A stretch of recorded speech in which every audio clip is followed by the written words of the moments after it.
Better pull request flow means three things: faster software delivery to end users, less risky deployments, and less work-in-progress code that grows old and stale.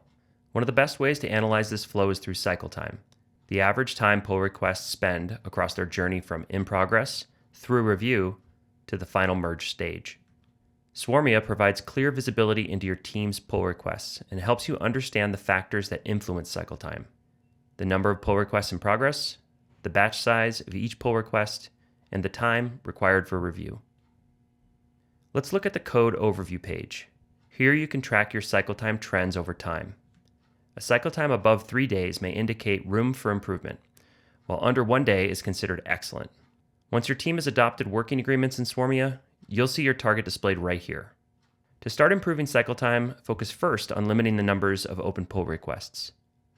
On this graph, you can observe how the number of PRs in progress has changed over time, and see how it correlates with your cycle time. Next, look into batch sizes.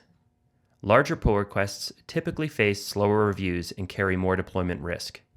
This visualization shows you how batch size impacts cycle time and helps identify patterns in larger PRs.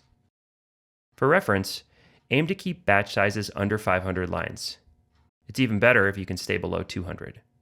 On the code review page, you'll find a view that shows a detailed description of review time. This helps you analyze which pull requests are taking longer to review and whether reviews from outside your team tend to take more time than internal reviews. Take note if reviews are extending beyond 1 day. Think of the pull request page as your team's inbox. It provides a comprehensive view of all open pull requests across your team's repositories. To keep things focused, it automatically filters out bot-created PRs and clearly shows the status of each PR, whether it's in progress, waiting for review, or ready to merge. The page also helps you spot any old or stale pull requests. You can customize which PRs should appear for your team. Make sure all team members are signed up to Swarmia with notifications enabled. Swarmia connects GitHub and Slack to provide timely updates about pull requests that need attention. For example, which PRs have outstanding comments, reviews, or failed CI checks. These notifications have been designed to be more succinct and useful than the messages that GitHub sends by default. Finally, working agreements help reinforce good development practices. You can set specific targets for cycle time, review time, and the number of pull requests in progress.